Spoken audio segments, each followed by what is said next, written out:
All right, everybody. Happy Thursday. This is Jay, and as you guys know, today is our pop-up interview day. It's pretty cool, and I'm pretty excited tonight because this is not a traditional pop-up interview. Pop-up interviews usually occur with myself or me bringing someone in via video, but I have been working with Jessica, and I have been wanting to meet her.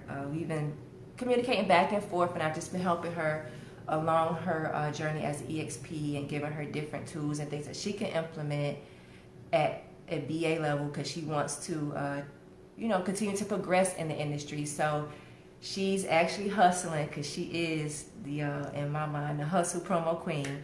So she's on her way to her next event tomorrow, but she had to stop through Atlanta to not only finish up an event. When was your event? Today. So finish up an event today, and she's going to her next city tomorrow, which is Columbus, Georgia. Columbus, Georgia. So she's a worker. She's a hustler. So I wanted to take this opportunity and this time tonight to do something different. It is a pop-up interview, so she popped up, and we're going to go ahead and just talk a little bit about the experiential marketing industry. Just talk about, of course, the success triangle. Not all 6 points. We're just going to hone in on about 2 or 3. Let you hear from Jessica and hear a little bit about her background and her experience, and we'll wrap up. So without further ado, Miss Jessica Bradford here. And Jessica, go ahead and just talk a little bit about your experience, how long you've been in the industry, and things of that sort. So go ahead. Okay, so I am 24 years old, and Shut up, baby. Okay, go ahead. I've been in the industry for the past 4 years, but I honestly got serious this year, and I went full-time. So I left my full-time job and went part-time, and now I'm full-time brand ambassador. I'm working my way up into field manager, event managers, but everything, you have to start at the bottom. I've been getting the offers and the opportunities to take the lead roles. And, man, where do I start? I got a lot of experience, probably 20 plus agencies, 20 plus events, all type of, from sporting to demos to Automotive. Yeah, automotive. Yeah, she's done it all. And what really stuck out to me about this young lady is because, for one, I saw a lot of me in her when I first started in the industry. Just hustling, working 4 to 5 jobs, taking the time to really learn the industry, really hone in on my skills and perfect them. And I knew when I was a BA that I wanted to progress and do management tours and actually progress into different avenues within the experiential marketing industry. So it was a pleasure for her to not only reach out to me, but to become acquainted with her because I see the potential in her to be a great manager, a great tour manager, and also a product specialist, and just move into different avenues where she can excel within the industry. So thank you for sharing your story. With regards to the success triangle, we're going to touch on that in a minute, but as you guys know, I had to work today, so I worked an event here in Atlanta for Amazon as a brand ambassador. Yes, I do execute tours, but I believe that it's important to be multifaceted in this industry. And in doing so, I always try to, work programs as a brand ambassador. For one, it keeps you on your toes. 2, it keeps you abreast to different changes within the industry. And 3, for me, as a manager staffing programs in Atlanta, it allows me to see, some great BAs, some non-great BAs, and things that whenever I am managing a program that I need to hone in and make sure that I keep abreast to when I'm managing, staff. So it's important when you are managing programs to, I don't want to say, to stay multifaceted, and to make sure that you're always learning and that you're always still executing events at every capacity, because you never know. I learned something new today, so there's always a chance for you to pick up something new and to learn and better perfect your skills at any position. So with that being said, the top 2 tips we're going to touch on tonight from the success triangle is motivation and experience. So I talk a lot about having the skills and obtaining the necessary things that you need to be able to excel in the industry. And one thing for me is motivation. You have to be able to motivate yourself. You have to be motivated to do a great job, even at the entry level as a brand ambassador. Sometimes we get so caught up in just showing up to an event and being there, but not being present. When I say being present, making sure that you are on time, making sure that you are studying any product knowledge, and make sure that you're motivated to do a great job. The programs that I've worked in the past, I've had great BAs and not so great BAs.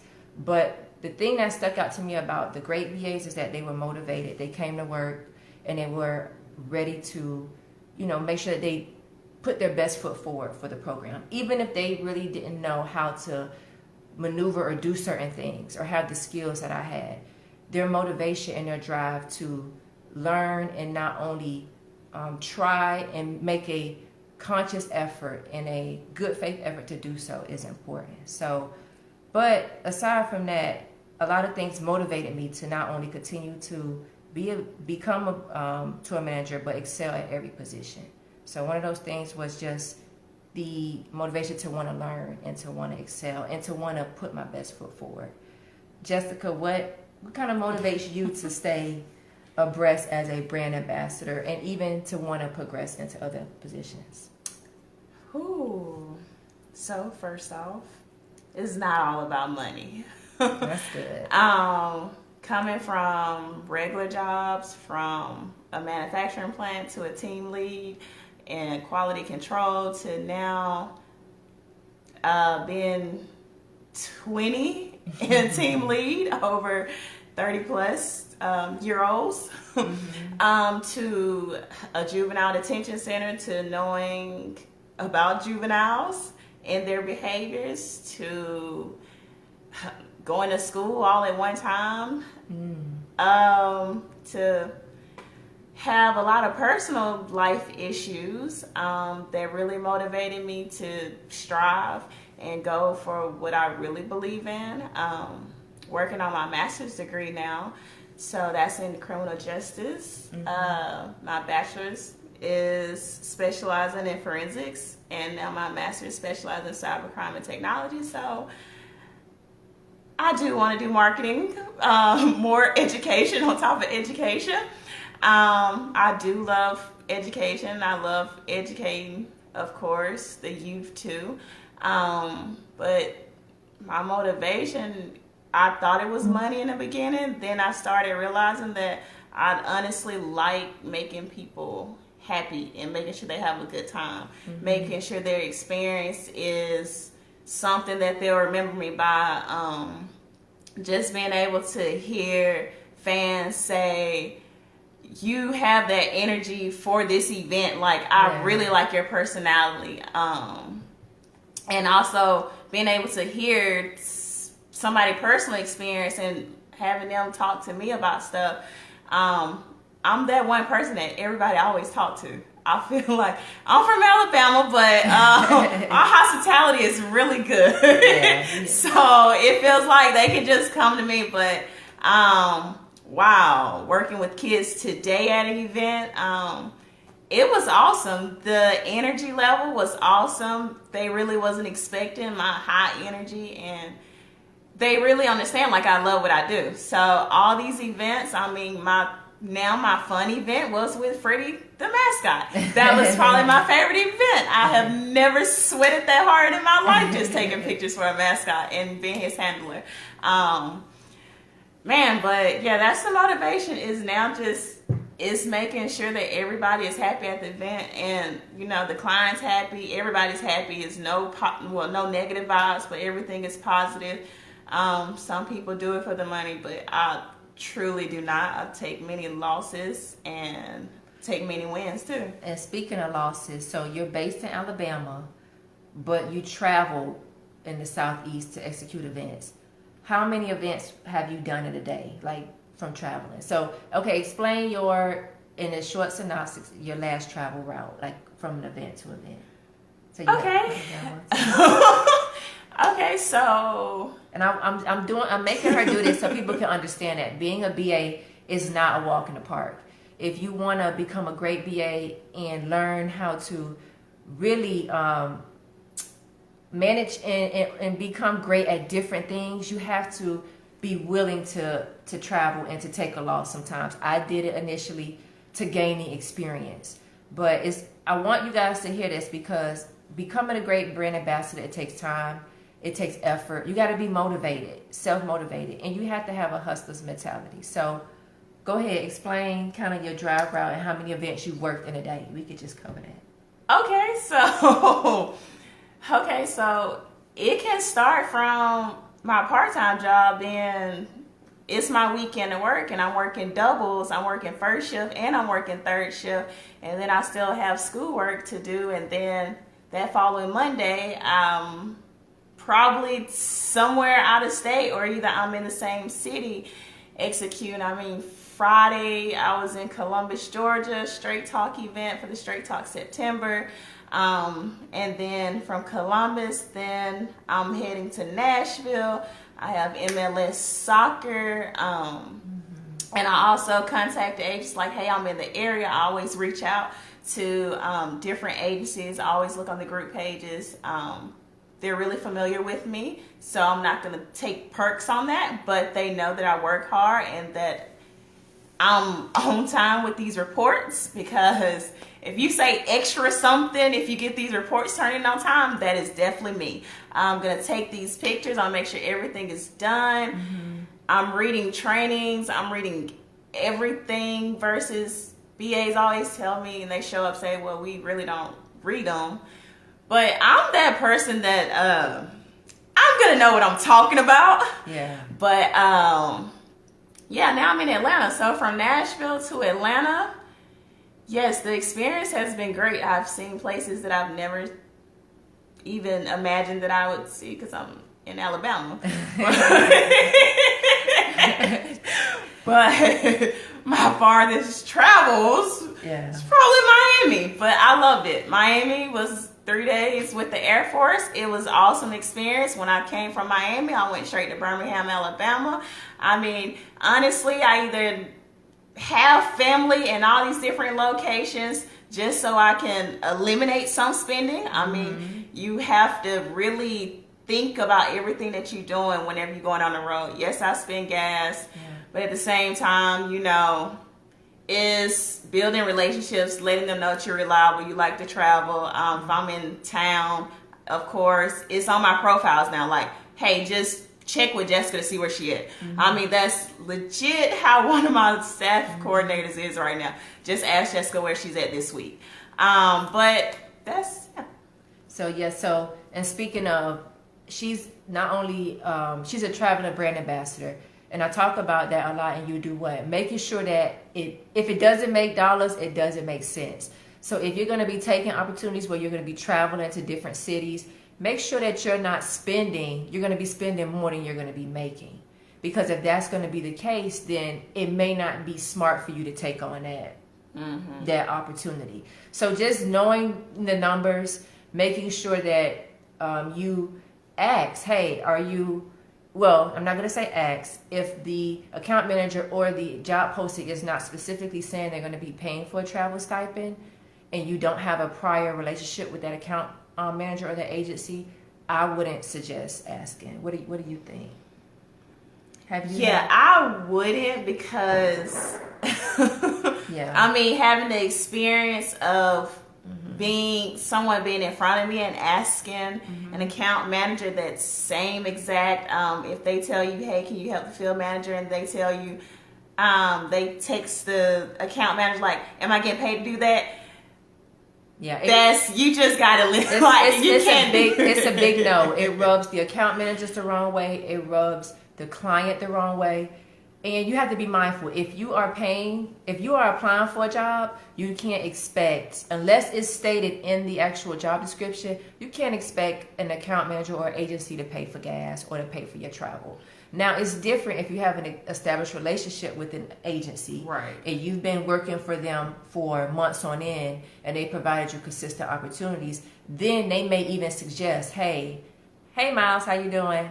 They may even suggest we can provide you with a travel stipend or a budget, you know, or assist you with mileage. You know, that's common as well. Yeah, that's true, because I've had plenty of agencies. I mean, if they know where I'm coming from, I mean, it's that simple relationship, and they know that your work ethic, period. I have been given stipends to travel, but you know, it's all in building that relationship and making sure that you're reliable, you're responsible, you're able to execute. I mean, if they can continue to use you with them, I mean, you'll be fine.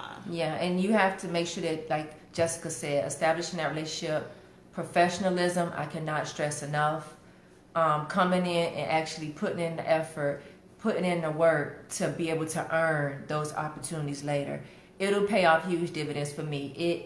For you, excuse me, and it has for Jessica, and it has for me in the past. You know, I've been able to call account managers when I saw a posting and actually get the job. And even before things have been posted, I've been getting calls from account managers saying, hey, we're about to post this, but I want to go ahead and get you booked for it before it's posted. So building those relationships start with your willingness and your ability to be professional, to be self-motivated, and to go out and to execute your event to the best of your ability, and to do it in a way which creates a great consumer experience, but leaves a memorable, how can I say, like a memorable impression on the account manager and the clients, right? That is true, yes. Yeah. Okay, cool. So, skills. Did you feel like you had all the skills when you began as a brand ambassador? Definitely not. Okay. Okay, let me ask you this. What do you think you had that helped you? Was it like time management? What are some things that helped you, that you had previously, that helped you become that you kind of polished and you honed in on, that you say, man, I'm glad I knew. Like for me, I'm glad I had great time management skills prior, because I understood the importance of managing my time and managing staff and being able to execute an event and be 2 steps ahead. And then 2, organization. Like I was always organized, and you have to be organized on site and when you're managing any program, you know, to be able to make sure things run efficient. So what are, like, you could just name one. What was one skill you felt like helped you or transcended from just being coming from all different backgrounds of coming out of college, no experience. I'm definitely in the manufacturing plant, machine operator, from machine operator to team lead in quality. I'm learning how to assemble parts and doing all this extra stuff. From jumping from plant to plant and having these leadership skills, it was different for going towards a brand ambassador. And I'm not in that leadership position, so I'm having to listen to somebody else. I'm not perfect, but I did gain a lot of skills just through those jobs. And then plus the juvenile detention center, that it's a lot of leadership roles going on. Yes. And then with doing paperwork, I was familiar with paperwork and being organized is one. I mean, I'm paranoid. Like, if something's not organized, like, my mind goes crazy. Like, if those Cokes isn't standing straight up and getting ice cold and you, like, just throw Cokes on top of it, yeah, I have a problem. Yeah. But,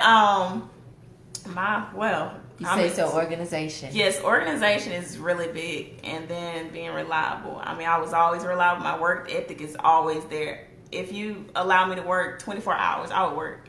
I mean, if you just ask me, more than likely, I'm not going to say no. I'm not going to say no. But you'll find a way to do it. Yes. Where you're not tired and you can still give that great experience and make sure that you get some rest. Yes, that's definitely true. I at least take 3 days now. Mm-hmm. 3 days out of my schedule. But yeah, organization is very big. Time management is very big also. Getting more in depth into this industry, and then of course reading the You Do What book was okay. So not just 15 minutes, I'll just show up 30 minutes just to go ahead and eliminate. And then you actually I got to an event so early one time. She was like, you're like an hour and a half early, and I was like, well, am I really? But I was on Georgia time. Okay. But that's good. So what would you say so far since you've been reading it? What's one thing you learned that you didn't know before? One thing that I didn't know. I don't know. That's hard. I don't know. You guys. We'll come back to it. Okay, I got one for you. We'll come back to that. We'll answer that before you go, because we gotta wrap this up soon, because I have to work another program tomorrow, and so does Jessica. You going to where tomorrow? Columbus, Georgia. Okay, she going to Columbus, so we got to wrap this up. But today, what's been your favorite program to work? Ooh, today, MTV, promoting Floribama Short. Okay. Did I ever think in a million years that I'll be on MTV social media? No, I was excited to be, with the cast. That was a very big experience for me. And also that energy for the football fans and being able to hang out with the football fans that was just my favorite, because I was like, I'm on TV, my mom made it. I mean, they go in detail on who is the right brand ambassador to help, make sure this party or tailgating is going to the top. Yeah. So that was, I loved MTV. And one piece of advice you would give to a new BA entering the industry, what would you tell them if they were entering the industry and they came to you? Ooh, I told so much stuff. One thing is never be scared. Of course, me being right here, of course. Never be scared. You can always be put on the spot. Just make sure you know what you know the training, whatever the knowledge and stuff that you're supposed to know. Make sure you know it on hand, because you don't know who's watching. I've come into plenty clients, auditors. You have secret shoppers. And when someone sends you that text, like, make sure you watch out for this person today. Yes, you do. You get that. You get nervous. Like, okay, please next time don't tell me that, because I was doing a great job execute, and now you got me thinking. So never be scared. That's one thing. Make sure you give your full personality. If you close in, they won't know the real who you are. These agencies want to know who you are. Why are you that great brand ambassador? Why they should hire you? Yes. And two, like going back to what she just said, making sure that you present yourself and you convey the information in your own way. Right. Don't sound so scripted. Shameen talked about this last week on the pop-up, but give the message, give the product information in a way that makes you comfortable, in a way that allows you to express your personality. Because a lot of times people can come off very scripted and it doesn't sound authentic. And they notice. And they notice. Like, this is me all day, every day. I'm smiling and I'm laughing. Like, I cannot help. She cannot say something. Well, you know what I'm saying. Yeah. Something that's not even funny and I'm laughing. But that's just me, and that's my personality at all events. This is me. Laughing and smiling. So I'll make sure you have a great time. And we're going to let you go. But you got to answer my question too. But aside from that, how can people reach you if they want to book you for anything? They can reach me at my email. It is Jessica Bradford, and it's a regular Jessica. I've heard of plenty of other Jessicas, the way they spell Jessica, Bradford. model@yahoo.com. Okay. And also my Facebook is just Jessica Bradford. I'm sure I'll always have event pictures, so you'll see me on my profile pic. Okay, cool. Any Instagrams? Instagram. Of course, it's Instagrams. More promo. It's Miss Juno Venus. I'll put in the comments for you. We're going to put everything in the comments. So, gotta make everything fun. But answer my question now. What have you learned? Anything from You Do What you could take away? Or that you would tell, if anybody's interested in buying a book, what would you tell them? All right, so I have learned this resume. I started off with 21 pages and did not know nothing. I'm just writing every experience that I've had, and that's how I've been brought into the industry. Oh, hey, do this, do this. So I'm learning from somebody else, and then actually being able to look at the resource page and actually look to see what I need to do next. This book, I read it on my third shift job. So I'll make sure I take everything in. Yeah. But I keep this book in my car, in my purse. When I get out, it's in my purse. Probably in my planner. Resume is the biggest thing, and it shows a lot, from going from 21 pages to 3 pages. And just being more specific, especially with the management. So now instead of, hey, where's your management skills? Now it'll just be a separate of, I have all my management and then all my brand ambassador work. So yes, condensing and keeping it short and sweet, but highlighting your strengths is important in any resume. So with that being said, we're going to sign off for our pop-up interview tonight. I would like to thank Jessica for taking the time to stop by and see me, and for us to finally meet and to do this true pop-up interview tonight, because this was a pop-up. She showed up, we talked an hour after I got off work, and we made this happen. So thank you guys for tuning in. Have a great rest of your night, and make sure you stay tuned for more videos such as this one, where we'll be featuring different EXPs in the industry. Bye. Bye, y'all.